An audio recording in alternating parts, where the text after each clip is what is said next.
Hello everyone, welcome to Durrett's Take. Let's get started. So the number 1 and number 2 seeds in the East are in trouble. They appear to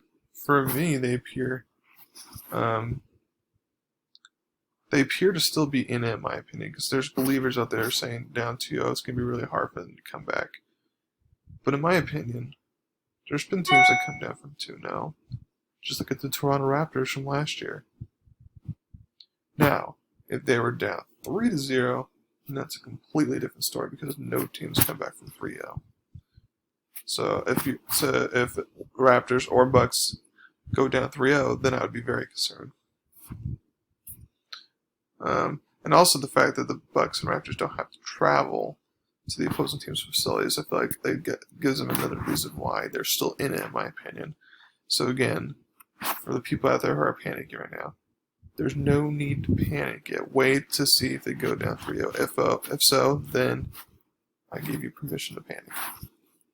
And if they do go down 3-0, then it looks like I'll have to pick a new team to come out of the East because I thought it would have been the Bucks or Raptors. So moving on. So we had some Game 7s yesterday and the day before. But I want to talk. So first I'm going to talk about the Jazz and Nuggets. Game 7 first. So the Nuggets survive an ugly scoring game of 80-78. I give a lot of credit to the Jazz here because I stopped watching the second quarter because I thought it was going to be a blowout, and then I changed it to the fourth quarter just to see what the score was, and it was a one-possession game. So I give a lot of credit to the Jazz there. The one thing that I will say is that the Nuggets got very lucky. Now, there's some people saying it's not lucky to come back for 3-1. That takes a lot of skill. They deserve to come back from that 3-1 deficit. It's like, yeah, I'm not saying that they're not, that they weren't lucky in Game 5, Game 6. I'm saying, because I feel like Game 5 and Game 6 is more skill. What I am saying is that Game 7 specifically, they got lucky for multiple reasons why. The first reason why is that when Mitchell is going for a winning shot, basically, or at least a tying shot to send overtime, I know he was having a bad game, but I would expect for him to make it. Luckily, Gary Harris was at the right place and at the right time. He was able to just poke the ball away because if he was in a different position or came a second later, things would be very different. And Mitchell either makes foul shots if he gets poked and gets fouled, or he goes and makes a winning shot, in my opinion. So the Nuggets were lucky there to get the steal. And then, after they missed the Nuggets were lucky that the Jazz didn't make the winning shot. Because Mike Conley Jr., when he took that shot, I thought it was going. What's funny is I actually had a dream the night before that Mike Conley was going to be one for the Jazz taking the winning shot, and that he was going to make it, so it was close. I'm impressed enough that I picked the person who was going to shoot the winning shot. But I feel like I deserve credit for that. But the shot goes in and out, so it's barely, Nuggets barely escaped there. So that's why I'm saying the Nuggets got lucky in Game 7. Now, congrats to them for winning and coming back. But the problem is, and the thing I'd be concerned about if I were a Nuggets fan, is that this should have gone to Game 7 to begin with. With Utah didn't have Bojan Bogdanovic, their second leading scorer. So therefore, Denver should have won in 5 games. That's what they should have done. So the fact they even came to the last shot in Game 7 is very concerning for me. And it's also telling of what's going to come for the next series. So in my opinion, I feel like the Clippers are going to win this. The Clippers are going to destroy Nuggets. They're going to win this series in 5 games, in my opinion. So now, how about the other Game 7 that we witnessed last night with the Rockets with Thunder? It came down to the wire like all Game 7 should be, and the Rockets survived. And I think them using that word correctly, they survived. So everyone's freaking out about Harden playing defense and getting that block to seal the deal, and they would go on and win the game. But I'm going to tell you why more the Thunder lost it and not why the Rockets won it. So let's start off with the block shot. So Durrett was having a career night, no doubt about that, but I can't be the only one to notice Durrett has a late release, meaning it takes him a while to shoot the ball versus Stephen Curry, which is kind of catch and shoot. So of course Harden blocked the shot. With his form, I could have blocked the shot, it was that easy. So I don't see why he doesn't deserve the credit to make that play in the clutch moment. It was an easy clutch play to make. And that was a rookie mistake of Durrett to do, not to pump fake and just went for the shot instead. But then he made another rookie mistake. So when he got the ball back, instead of trying to throw the ball off of Harden, what he could have done is he could have called a timeout like CP3 was trying to do. So that way you call a timeout, you regroup, get refocused, and you have 3 or 2.5 seconds to take away a shot versus just 1.1 second. So that was another mistake there. And then the last mistake was Gilgeous-Alexander passes the ball in to Steven Adams, who A, is not a three-point shooter, and B, he was facing away from the basket. Why on earth would you make that pass? Now, you don't have any timeouts left, so you have to make a pass. But I saw Dennis Schroeder in the opposite corner, kind of open for a three. And if for some reason you felt like that was too risky, then he could have passed it to CP3. And while Odegaard was up on him, and CP3 would have had to make a difficult shot to make it I feel like, well, at least CP3 gives you a better chance to make a winning shot because he would at least gotten a shot off, in my opinion. And then B, since he's a clutch player, you could trust him more to kind of make those tough clutch shots. So that's all why that the Thunder lost it, not the Rockets won it. And James Harden, while he gets that block, he gets bailed out for having a horrible Game 7. So because of that, and it shows that Harden's still not as clutch as we hope to be in the playoffs, I feel like I don't trust the Rockets at this point to get all the way. So I originally thought that this was going to be a tough series, them facing the Lakers, but after seeing them struggle to put the Thunder away, I feel like Lakers are going to win this one in 5. And then Houston's lack of size will be a problem because, I mean, Anthony Davis is going to get his, and even Dwight Howard, JaVale McGee are going to look good. But not only with the bodies, they'll be able to get rebounds, but it's like Russell Westbrook. There's going to be a wall, so Russell Westbrook is not going to be able to get to the hole, which is going to make him a jump shooter, which is going to make things harder for them. So expect Lakers and Clippers Western Conference Finals. But again, that should not be a shock to a lot of people. So now going over to college football news. So something very interesting came out yesterday. So the two FCS teams that played on Saturday, Austin Peay and Central Arkansas, played for the first college football game of the COVID era, and they got their COVID test results. So Austin Peay hasn't yet, but Central Arkansas did. And shock, no one on the players or staff tested positive after the game. Now I know this is just one game, and I still expect to see at least a few positives here and there throughout the season. I'm not that naive. I know to be realistic there, but this shows that college football can happen this fall.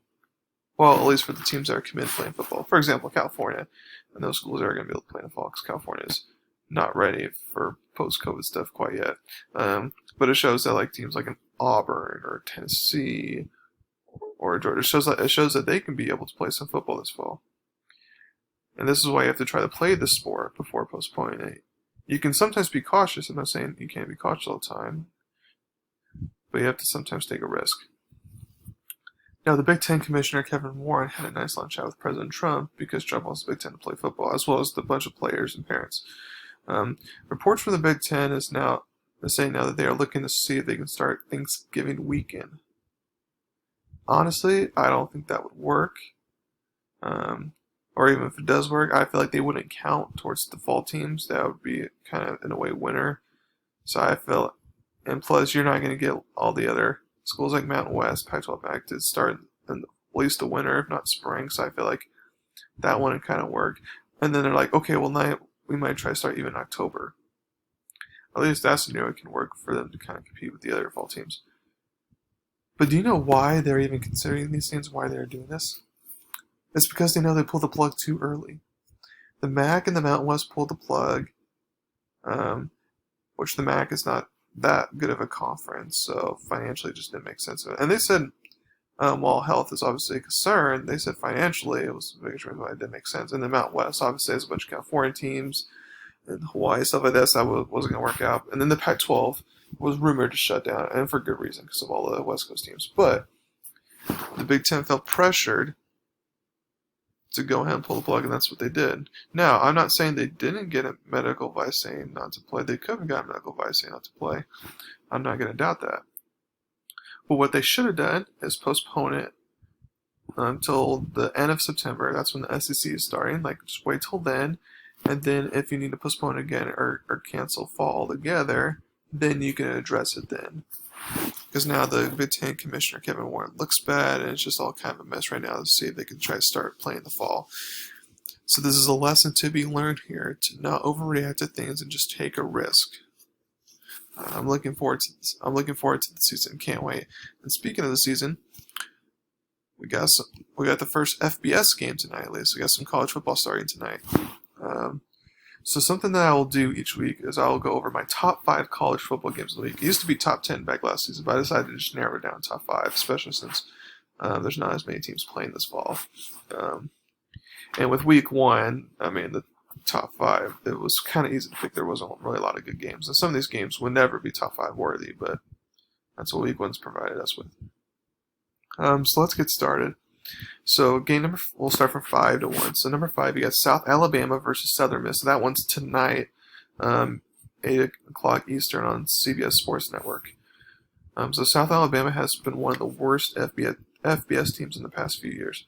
Southern Miss has actually become a better Conference USA program over the past 2 seasons now, and I think they're going to try to take the next step, try to really become a champion in the Conference USA League.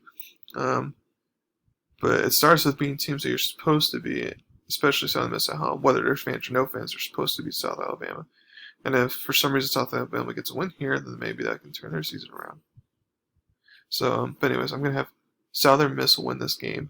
I have it pretty comfortably, 38-17. 4, Middle Tennessee versus Army. Now, for some reason, this one's to be decided on the Gaming Channel stuff. But I expect it to be on CBS and Sports Network as well on a Saturday or something like that. But Army had a down year last year, no doubt about that, because they went 11-2 back in 2018. In 2019, it was 5-8. So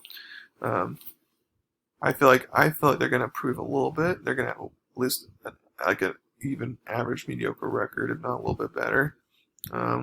This is a team that almost upset Kyler Murray and Oklahoma team Norman. That was 11-2 team. Even the last year, the team that sucked, they lost in double overtime to a Michigan team that was in top 15. So, I mean, I expect Army to compete and look good. So I'm going to have Army beat Middle Tennessee State here, 35-14.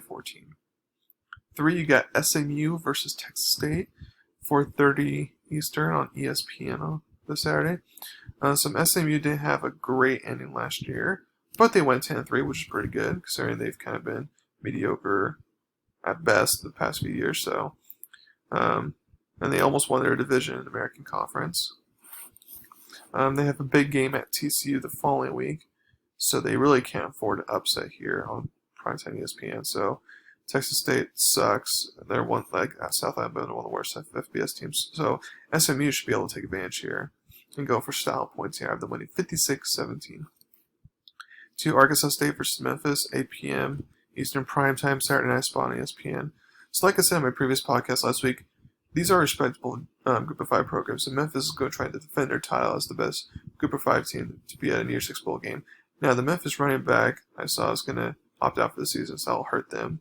But not in this game necessarily, but I feel like it'll be a close game at least in the first half before Memphis starts to pull away. But wouldn't surprise me if Memphis is an upset alert here. So I have Memphis winning 37-28. And then the top game of the week will obviously be BYU at Navy, 8 p.m. Eastern Monday night football on ESPN. So I have already shared my thoughts on this game. Some interesting things to think about is that the BYU coaching staff has not had much experience with the triple option, which I think will be interesting. But Navy's trotting out a new quarterback, so that kind of like cancels out the advantage Navy would normally have there. And BYU's best player, tight end Matt Bushman, won't be available. He's out for the season, unfortunately. So that'll be kind of interesting to see what BYU does on offense there. But I feel like this is going to be a back and forth game coming down right to the wire. Should be a close game. A lot of people have Navy winning it, and I don't blame them because it's kind of a toss-up game start of the season. I feel like Navy would be top 25 caliber, but I'm going to go ahead and have BYU getting the win here, 31-27. So that's my podcast for today. Thank you very much. Please subscribe, tell everyone about me, and I'll post one at the beginning of next week. And thank you very much, and y'all have a wonderful weekend.